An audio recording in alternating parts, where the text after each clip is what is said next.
sucede, que entre la fe y la felonía, la herencia y la herejía, la jaula y la jauría, entre morir o matar, prefiero amar, prefiero amar, prefiero amar, prefiero amar, prefiero amar, prefiero amar, prefiero amar.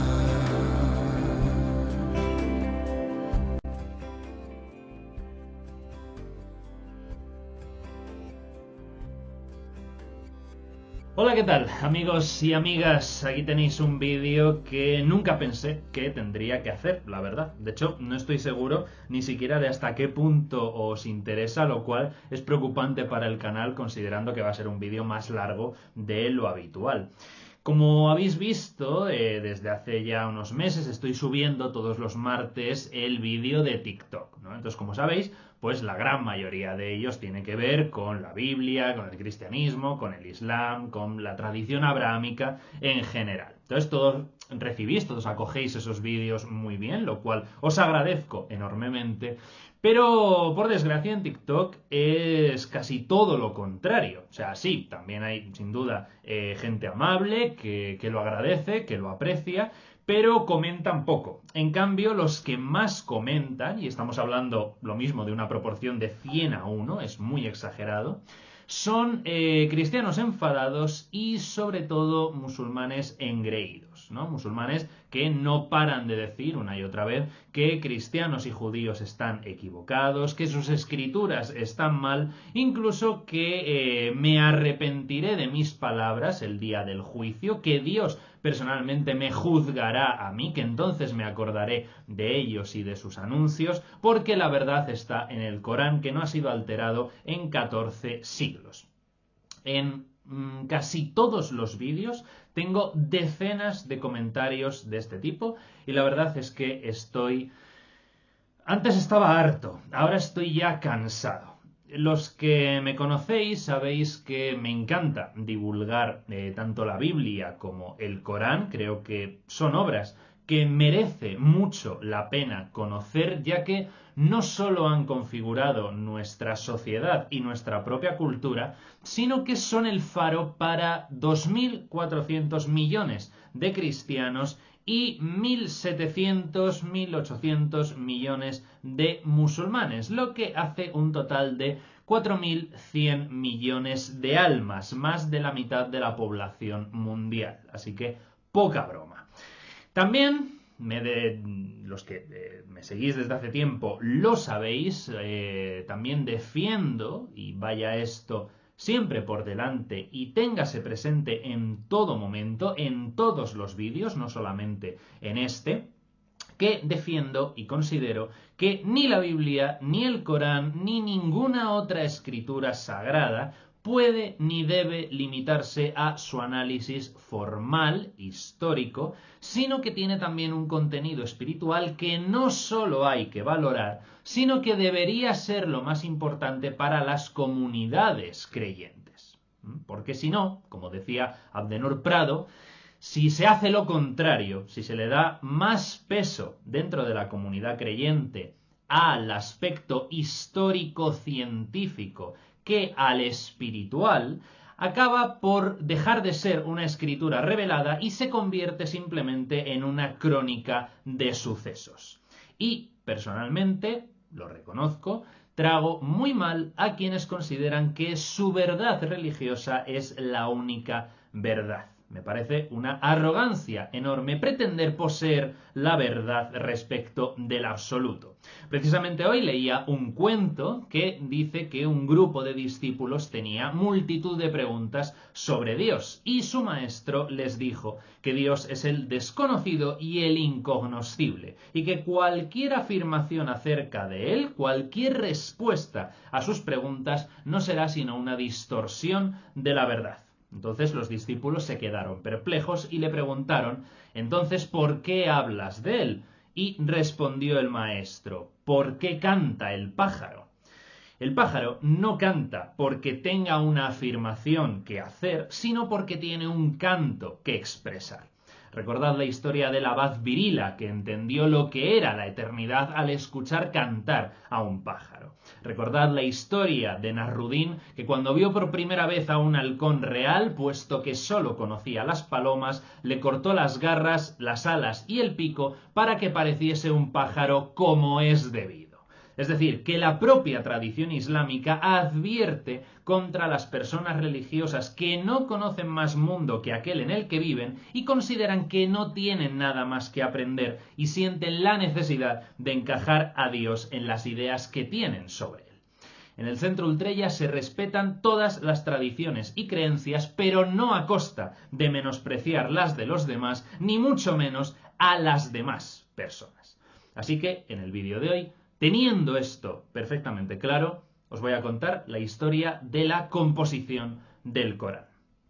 Como sabéis, según la tradición islámica, el Corán es la palabra literal de Dios recitada, transmitida al profeta Muhammad. De hecho, eso es lo que significa en árabe al-Qur'an, es la recitación. Se transmite al profeta Muhammad a través del arcángel Jibril, el que para la tradición cristiana va a ser Gabriel. Según siempre la tradición, Muhammad recitó perfectamente lo que Jibril le iba revelando a lo largo de su vida para que sus compañeros, las personas más cercanas, los que formaron la primera umma, la comunidad islámica, lo escribieran y lo memorizaban. Ahora bien, a nivel histórico, conviene que conozcamos algún detallito del alfabeto árabe, que es un derivado del alfabeto arameo en su variante nabatea o siríaca. Eso significa que el alfabeto árabe, como el hebreo, ambas lenguas semitas, es consonántico, es decir, no tiene vocales.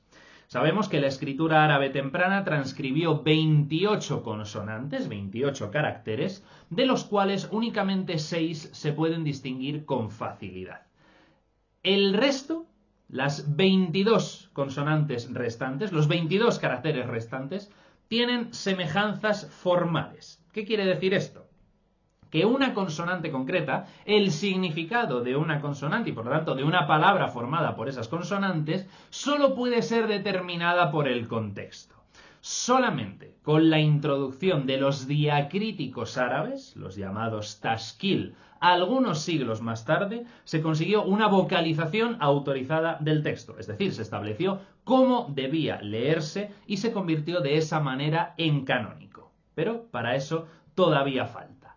Anteriormente, hay evidencia de que ese texto sin puntuar podía ser leído de distintas maneras y por lo tanto con significados diferentes. Al-Tabari, fallecido en 923, prologa su comentario al Corán indicando que la forma precisa de leer las aleyas, los versículos del texto sagrado, no fue establecida ni siquiera en tiempos del profeta. Hay una historia muy clarificadora sobre este asunto, recogida por Christoph Laxenberg en su libro La lectura siro-aramea del Corán, que cuenta que había dos hombres que discutían sobre el significado de una aleya, ¿no? Sobre cómo había que leerla y por lo tanto interpretarla. Y entonces pidieron a Ubay ibn Ka'b, uno de los compañeros del profeta, que mediara.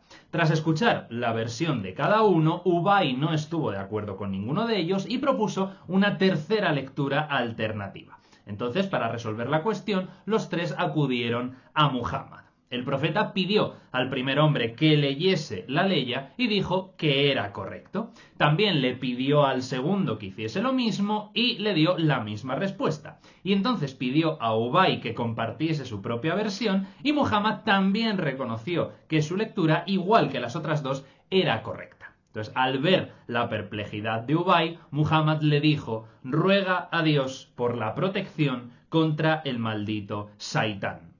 En árabe, Saitán es el nombre dado al Satán judío, al oponente, al adversario. El mundo greco-judío lo consideró ya un diabolos, es decir, aquel que causa una división, una separación, una confrontación, ¿no? También, por supuesto, en el entorno del cristianismo, ¿no? Heredero de ese judaísmo helenístico.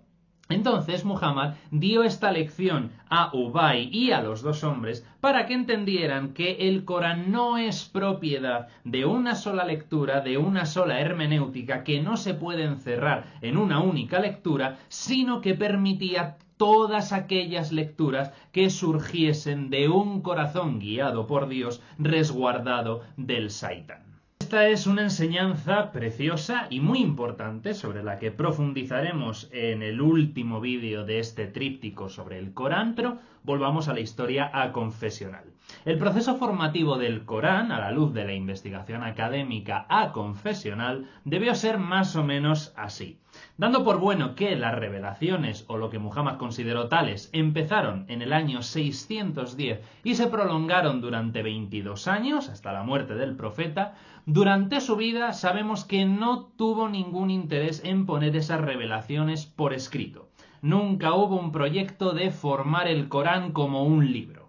Los seguidores de Muhammad memorizaban y recordaban las distintas aleyas y, según la tradición, algunas de ellas fueron escritas en hojas de palmera, en huesos de animales, en piedras o en otros materiales. Pero durante la vida del profeta, que falleció en el 632, no hubo ningún manuscrito del Corán.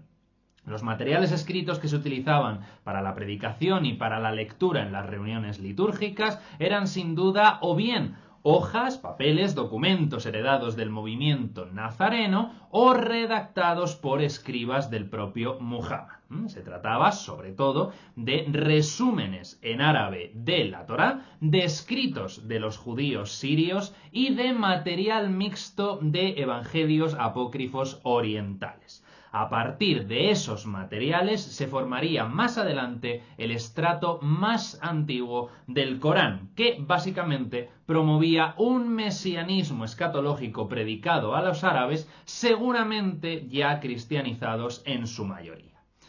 La revelación coránica cesó con la muerte de Muhammad y, como no se había dicho nada de quién le sucedería al frente de la umma, hubo un primer enfrentamiento por la sucesión. Finalmente sería Abu Bakr, el suegro de Muhammad y padre de Aisha, la esposa favorita del profeta, quien asumiría el rango de califa, pero solo lo haría entre el 632, el año de la muerte de Muhammad, y 2 años más tarde, hasta su muerte en el 634. En el mismo año de la muerte del profeta, 632, Abu Bakr tuvo que enfrentar una rebelión alentada por Musailima, uno más de los muchos autoproclamados profetas de la época de Muhammad. Entonces, Abu Bakr envió a más de 70 hufaz, personas que habían memorizado esas aleyas, y los envió a lo que acabó derivándose en la batalla de Yamama, donde murieron. Nos dicen las fuentes que por ello se perdieron algunas porciones del Corán. Por ejemplo, Abu Dawud al-Sijistani, muerto en el año 889 y compilador de la tercera de las 6 colecciones de hadices, nos cuenta que muchos de los pasajes del Corán que habían descendido eran conocidos por aquellos que murieron el día de Yamama, pero no eran conocidos por aquellos que sobrevivieron ni los habían puesto por escrito. Ni Abu Bakr, Omar o Uthman habían recopilado el Corán en aquel momento, ni se encontró a nadie que los supiera después de ellos. Ante esta notable pérdida, Abu Bakr decidió reunir lo que quedaba del Corán para evitar que se perdiera más. Esta tarea de recopilación de las hojas escritas, que la investigación ha llamado proto-coránicas, la encargó Abu Bakr a Zaid ibn Thabit, un nazareno que había sido escriba del profeta. Este protocorán habría quedado compilado en el año 634. Sin embargo, no todos los musulmanes lo aprobaron. De hecho, algunos de los compañeros y personas más cercanas a Muhammad rechazaron la versión de Zaid. Según el Sahih al-Bukhari, 3808, Muhammad había dicho una vez a sus seguidores: aprended la recitación, es decir, el Corán, de estos 4. De Abdullah bin Masud, Salim, el esclavo liberto de Abu Udaifa, Muab bin Jabal y Ubay bin Ka'b. Sí, el de la historia. Curiosamente, Ibn Masud, que es el primero en este listado de Muhammad, consideraba y sostenía que el Corán solo debía tener 111 suras, mientras que la versión actual tiene 114, y que las suras primera, la número 1, número 113 y 114 no debían estar incluidas en el Corán. Debido a esto, junto con cientos de otras divergencias textuales, Ibn Masud llegó a afirmar que la edición del Corán que se estaba manejando desde el califato era un engaño. Ibn Sa'd, fallecido en el 845, nos cuenta en su Kitab al-Tabaqat al-Kabir, en su segundo volumen, que Ibn Masud dijo: «Hay gente culpable de engaño en la lectura del Corán. Prefiero leerlo conforme a la recitación de él», es decir, de Muhammad, «a quien aprecio más que a Zaid ibn Thabit», es decir, a la persona que había hecho ese primer proto-Corán. Entonces, claro, tenemos problemas en el paraíso. ¿Debían los musulmanes someterse a ese engaño que consideraba Ibn Masud, recordemos, el primero en esa lista de Muhammad? Pues claro, nos sorprende que Ibn Masud aconsejase a los musulmanes rechazar el Corán de Zaid y conservar sus propias versiones, incluso ocultarlas para que no fuesen confiscadas por el gobierno de Abu Bakr. Según el Sahih al-Tirmidhi 3104, en el quinto lugar de autenticidad de la colección de hadices, Ibn Masud decía: «Oh musulmanes, evitad copiar el texto y la recitación de ese hombre. Por Alá, cuando yo acepté el Islam, él era todavía un incrédulo», se refiere a Zaid.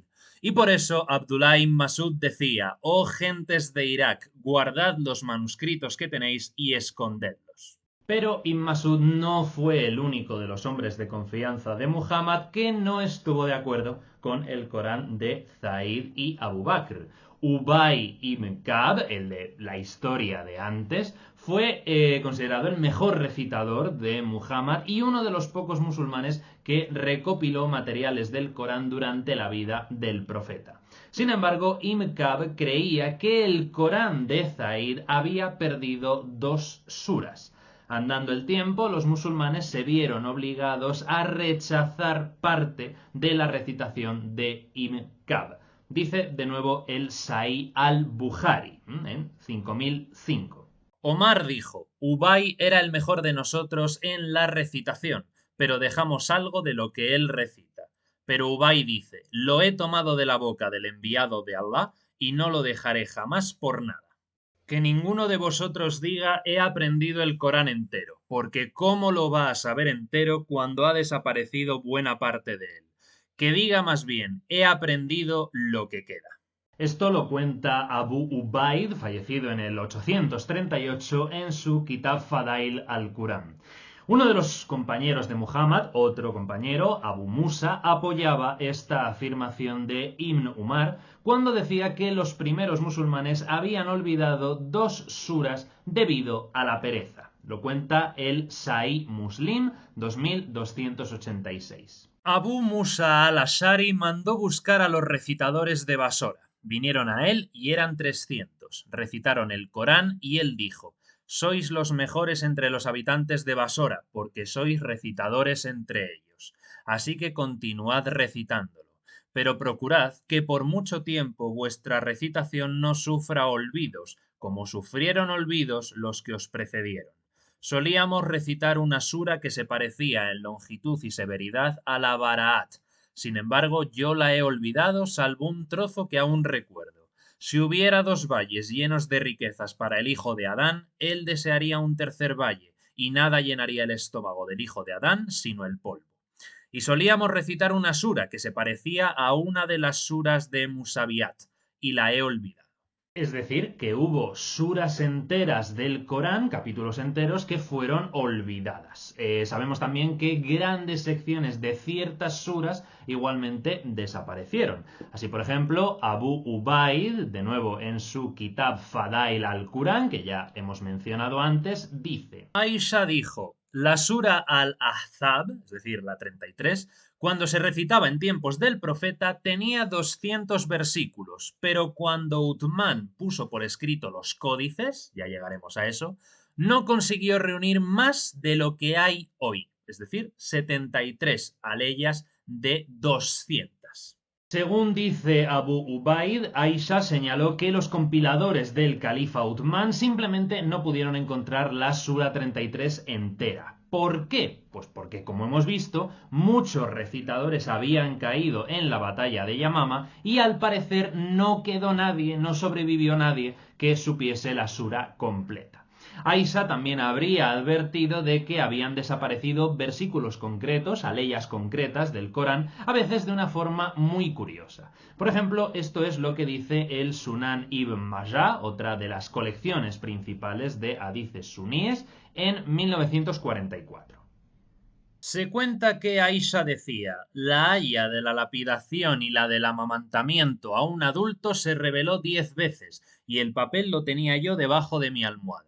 Cuando murió el enviado de Allah, estábamos preocupados por su muerte y una oveja de la casa entró y se lo comió.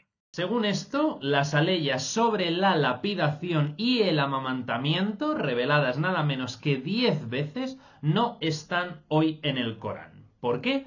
Porque una oveja de Aisha se comió el papel en el que estaban escritas. Y claro, puesto que la propia tradición islámica reconoce que se perdieron suras enteras, grandes secciones de suras y aleyas sueltas del Corán, a nadie debería sorprender que también haya frases cortas, partes de aleyas que se hayan olvidado. Pongamos solamente dos ejemplos. Primero, el Corán 33.6 declara que el profeta está más cerca de los creyentes que ellos mismos y sus esposas son sus madres. Ya sabéis que hay un problema con el término creyente, que en el Islam exactamente no existe, pero eso es otro tema aparte. Lo dejamos así para entendernos. Entonces, el profeta está más cerca de los creyentes que ellos mismos y sus esposas son sus madres. Ubay ibn Ka'b y otros de los compañeros de Muhammad sostenían que en esta aleya falta una frase: y él es un padre para ellos. Incluso el gran traductor y exégeta Abdullah Yusuf Ali, fallecido en 1953, lo admite en la nota 3674 de su obra El significado del Sagrado Corán. Escribe Ali: en algunos Coranes, como el de Ubay ibn Ka'b, también aparecen las palabras y él es un padre para ellos, lo que implica su relación espiritual y la conexión con las palabras, y sus esposas son sus madres. Por lo tanto, parece que los musulmanes de hoy tienen esta aleya incompleta. Otro ejemplo, en el Corán 2.238 se ordena a los musulmanes: guardad estrictamente vuestro hábito de los rezos, especialmente el azalá del medio, y presentaos ante Allah en devota actitud. No obstante, según el ya citado Sahih al-Tirmidhi en 2982, Aisha decía que Muhammad recitaba esta aleya de esta forma: guardad estrictamente los rezos, los 5 obligatorios, y el azalá medio y el azalá al-asr, es decir, el tiempo, y presentaos obedientes ante Allah. Es decir, como vemos que la frase y el azalá al-asr es la que falta en las ediciones modernas del Corán. Pero la historia sigue. El historiador Ibn Sa'd, a quien ya hemos mencionado, comenta que existió una recopilación más o menos oficial hecha por el segundo califa, Omar, que gobernó entre el 634 y el 644, heredando los materiales compilados bajo Abu Bakr y añadiendo otros. Pero seguía habiendo varias colecciones coránicas repartidas por el imperio, y la que gozó de mayor prestigio fue la del ya citado también Abdallah ibn Mas'ud, uno de los compañeros del profeta que había fallecido en el 652. Pero toda esa variedad de Coranes no iba a durar mucho. En medio de todas estas disputas sobre añadidos o faltas de suras, pasajes de suras, aleyas, partes de aleyas, llegó al poder califal Uthman ibn Affan, el tercero de los Rashidun, aproximadamente 19 años después de la muerte de Muhammad. Y para acallar las disputas sobre el contenido y la correcta recitación del Corán, que iba variando cada vez más a medida que el imperio iba llegando a más territorios, cada vez más alejados de Arabia, pues Uthman ordenó que la copia encargada por Abu Bakr, que había compilado Zaid y que estaba en posesión de Hafsa, una de las viudas de Muhammad, junto con todos los materiales textuales supervivientes, se reunieran para compilar una versión oficial. El mismo Zaid ibn Taib, junto con otros 3 compañeros, el que había trabajado con Abu Bakr, ellos 4 trabajaron diligentemente para elaborar un nuevo texto supervisado por el nuevo califa.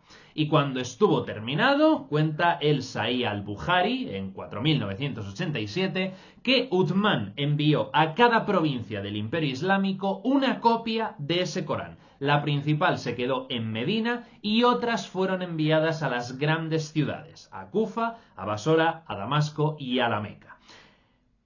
Una vez hecho eso, Uthman ordenó quemar todos los demás materiales coránicos utilizados o descartados y demás colecciones existentes, ya fueran manuscritos fragmentarios o ejemplares completos.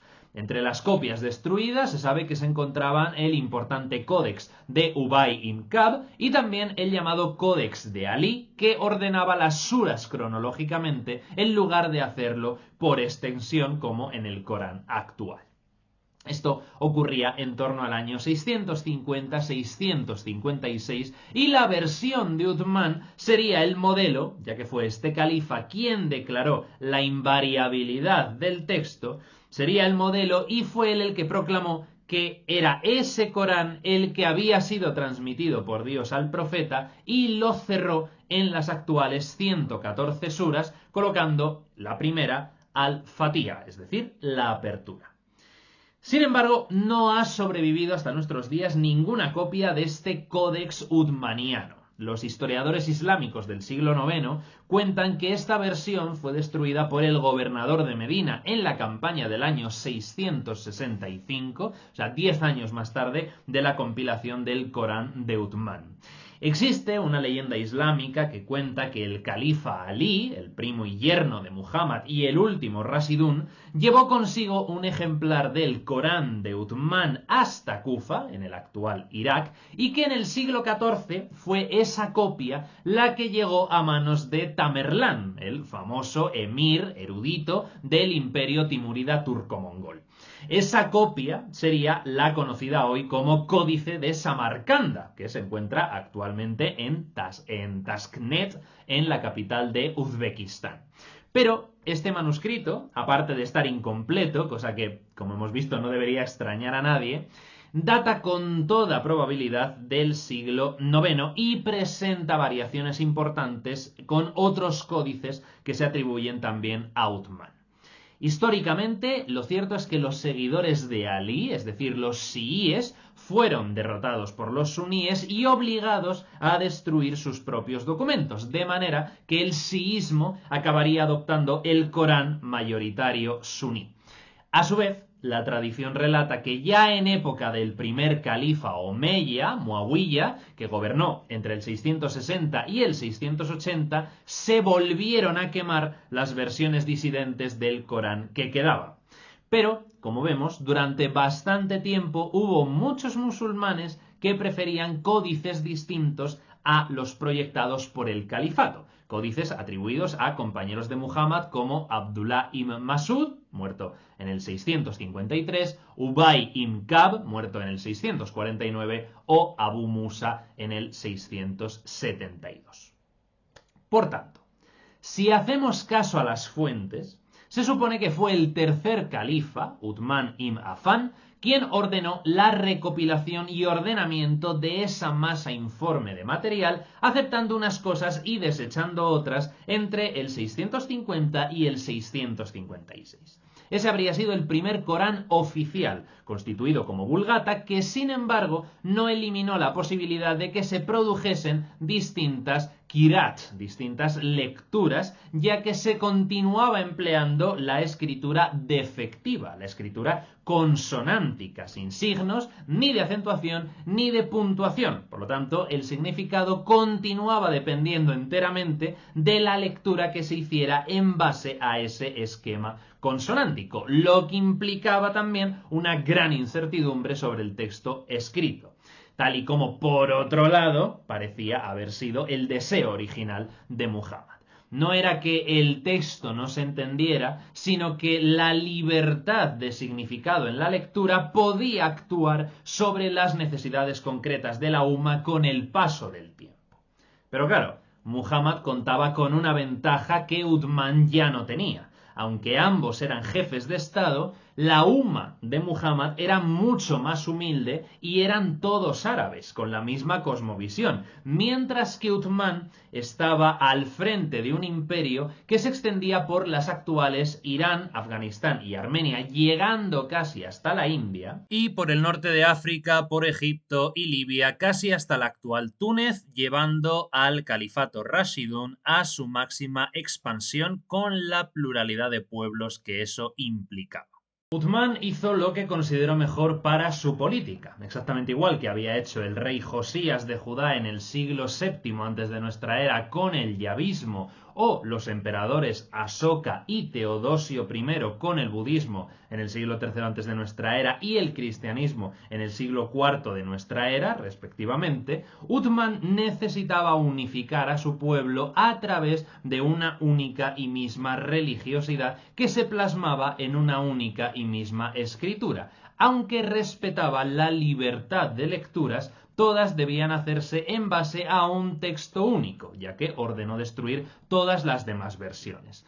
Y como he dicho, no quedan restos comprobables de esa versión vulgata. Los más antiguos testimonios documentales del Corán se remontan a la segunda mitad o finales del siglo VII y de ellos solo se conservan hojas sueltas o fragmentos. No hay indicios de lo que pudiera ser un Corán completo, un ejemplar del Corán completo, hasta el siglo IX.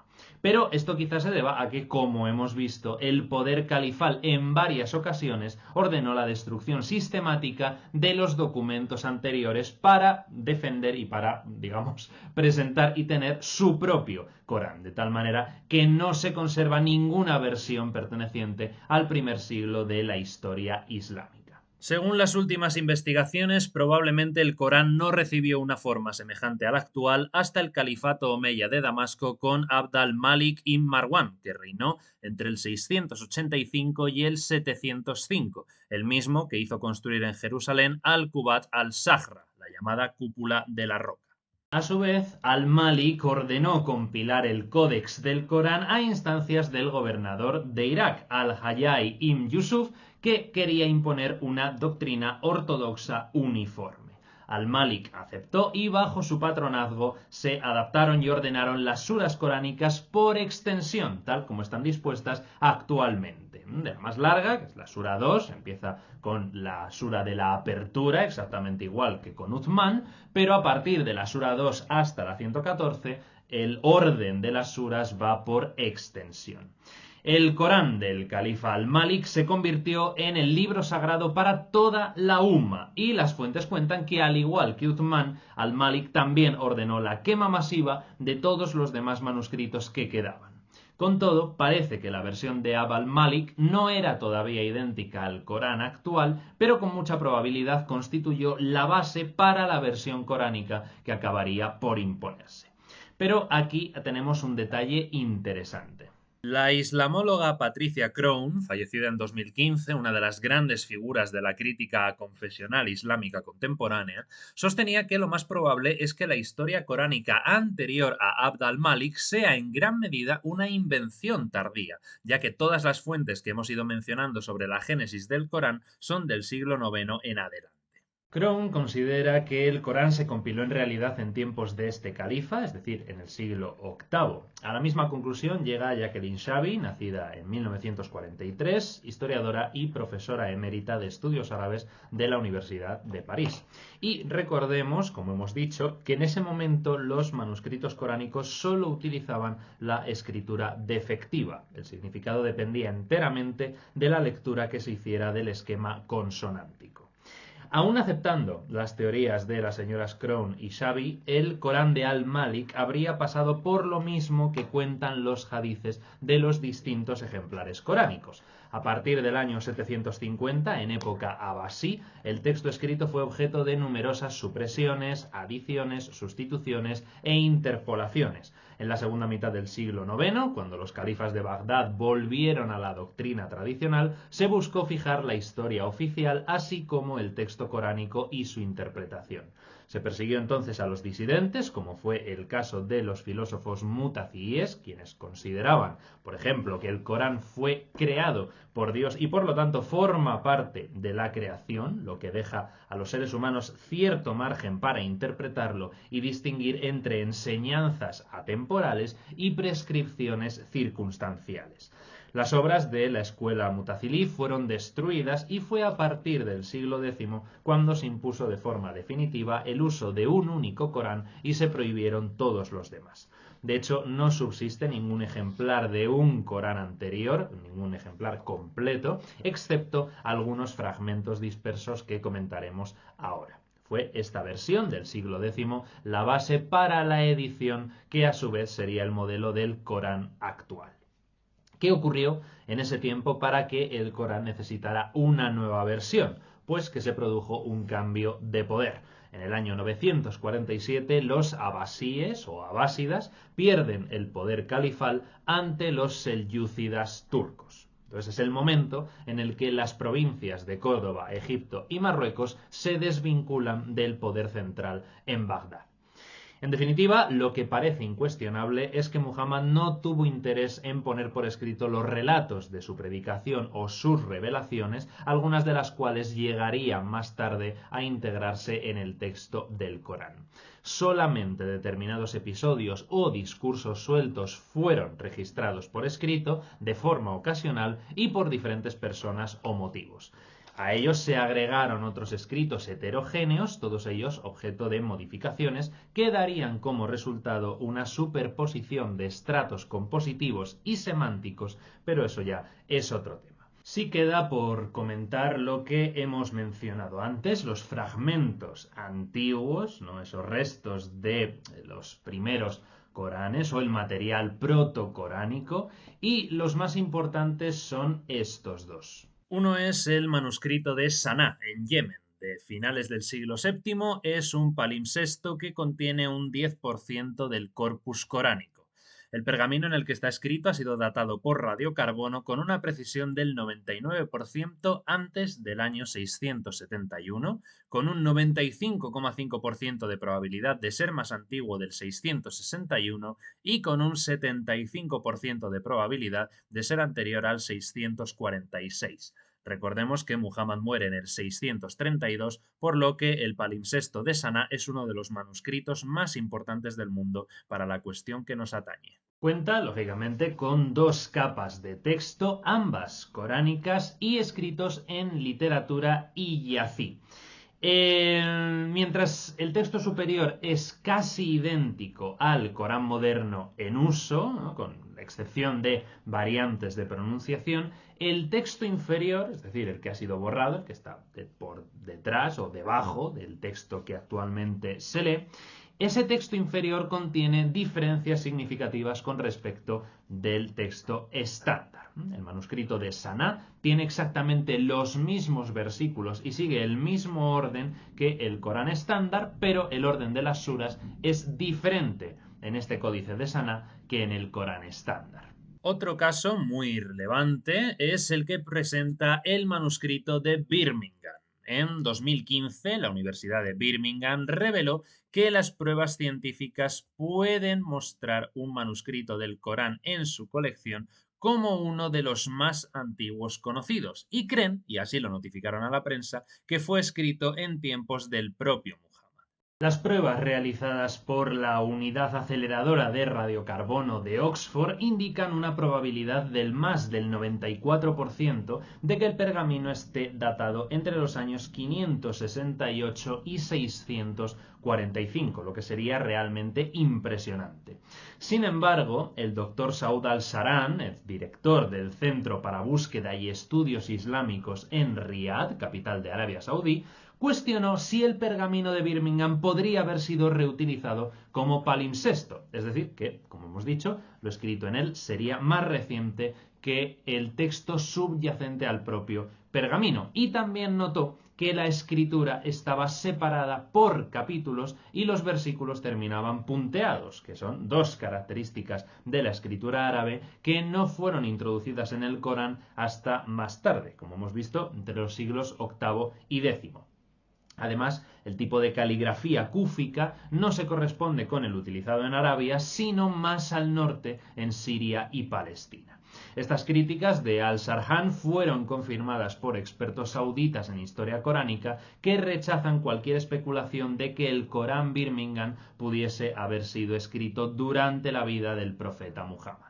Enfatizan que mientras vivió el profeta, los textos coránicos que se iban escribiendo iban sin decoración de capítulo, finales de verso marcados, ni uso de tintas coloreadas y tampoco seguían ninguna secuencia estándar las suras.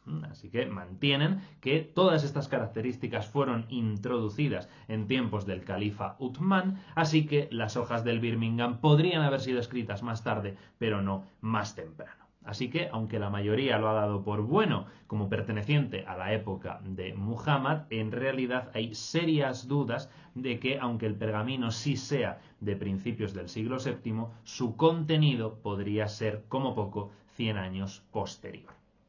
Hay más variables, más variantes textuales en otros manuscritos. Si queréis información al respecto, me lo decís y os envío una presentación de PDF donde está toda esta y más información. Pero, en conclusión, la recopilación efectiva y sistemática de los materiales que constituyen el actual Corán, según hemos visto, se llevó a cabo por iniciativa de los califas y así consta en la propia tradición islámica, aunque no haya unanimidad en su historia. Lo más probable es que la formación del libro se dividiese en 4 fases. Una primera fase entre Abu Bakr y Umar para el 644, que habrían recopilado los materiales escritos. Una segunda fase con Uthman entre el 644 y el 656, que habría hecho una primera versión oficial, por así decirlo, una vulgata, y al mismo tiempo una purga. Una tercera fase con al-Malik entre el 685 y el 705, donde se forma el libro con añadidos y se produce una nueva purga, que para las profesoras Crown y Xavi esta sería la primera fase, la de al-Malik, y la cuarta fase marcada por los califas abasíes, desde el 850 hasta el 930 más o menos, que habrían hecho alteraciones en el texto y en el significado. Por lo tanto, al Corán actual, elaborado y perfilado a lo largo de más de 200 años, no tiene sentido llamarlo Corán uthmaniano ni mucho menos maometano. Hay un señor, Jean-Jacques Walter, nacido en 1932, que presentó en el año 2013 una tesis doctoral de filosofía de análisis textual sobre el Corán en la Mainz Paris Texts y en la que se daba unas fechas cerradas. La redacción y compilación del Corán se habría prolongado desde el año 620 al 847 y no concluyó del todo hasta la normalización ortográfica de Ibn Mujaid implementada hacia el año 930. Las ya citadas Patricia Crown y su colega Michael Cook escribieron en 1977 un libro titulado Agarism, The Making of the Islamic World, publicado en 1980, que dice lo siguiente. Con respecto a la forma de composición, hay razones para suponer que el Corán se conformó a partir de una pluralidad de obras religiosas agarenas anteriores. En primer lugar, esta pluralidad anterior está atestiguada por numerosas vías.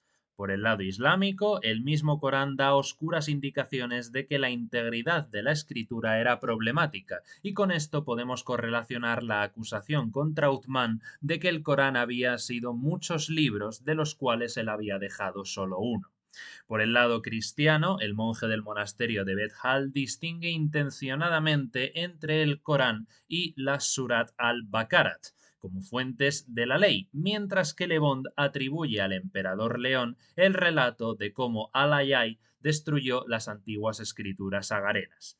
En segundo lugar está la evidencia interna del carácter literario del Corán.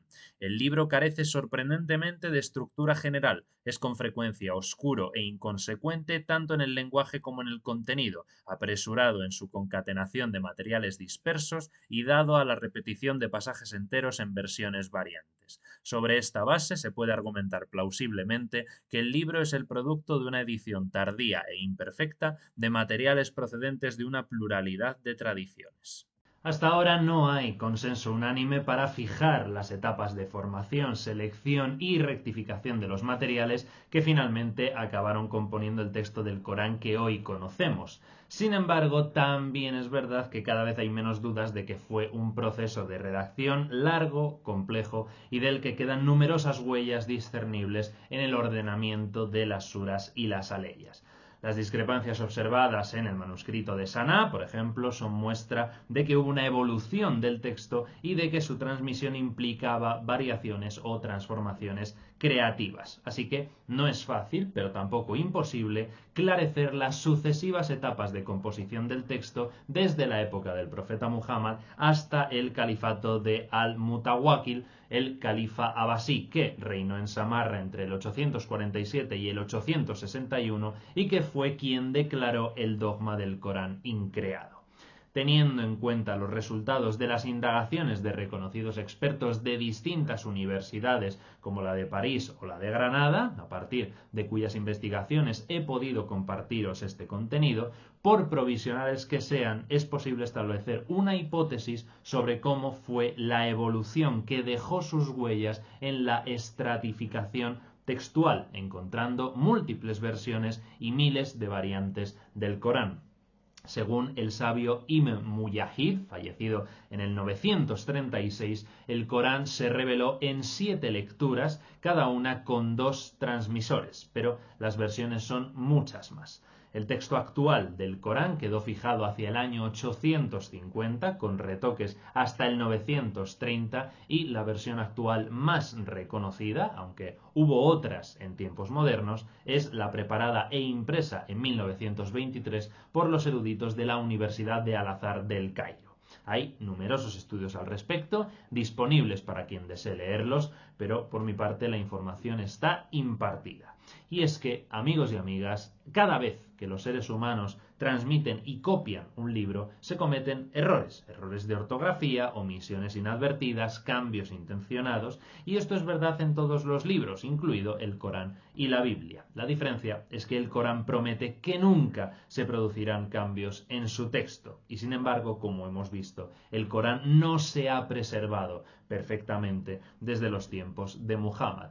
Y eso es bueno, porque demuestra que es un texto vivo que acompaña a la umma a lo largo de su turbulenta historia y no se queda anquilosado en un reduccionismo histórico que no tiene en cuenta las variables condiciones temporales y geográficas por las que han pasado, pasan y pasarán los musulmanes en los años venideros.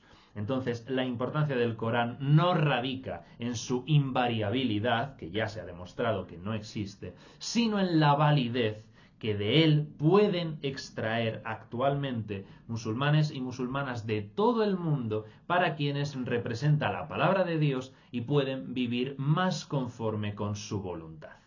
Contrariamente a lo que algunos que no me conocen pensarán, no he hecho este vídeo para atacar a los musulmanes, ni al Islam, ni al Corán, sino para recordar que ningún texto es nada sin los seres humanos que lo dotan de sentido. que ojalá siga habiendo musulmanes y musulmanas como Imkab y sus compañeros que sacaban 3 lecturas distintas de una misma aleya y en lugar de acusarse unos a otros de falsario o de hereje, acudían a la mediación del profeta que terminaba por enseñarles que los 3 tenían razón. Sobre la cuestión del texto y el contexto del Corán os dejo en la caja de descripción un artículo de la UNESCO muy interesante e importante y también más información de todo este estudio histórico crítico. El próximo vídeo de este tríptico será sobre los errores y contradicciones del texto coránico que los musulmanes tiktokers afirman que no existen, a ver si conseguimos desmontar ese literalismo asfixiante sobre el texto y permitimos que respire y sea lo que tiene que ser, una sagrada escritura con todo lo que ello implica. Hasta aquí el vídeo de hoy sobre la historia de la formación del Corán. Espero que os haya resultado interesante y si a alguien le ha resultado útil, pues tanto mejor. Por favor, dejad un like si os ha gustado el vídeo y muchas gracias por vuestra atención. Nos vemos la semana que viene. Cuidaos mucho y como siempre, Ultrella.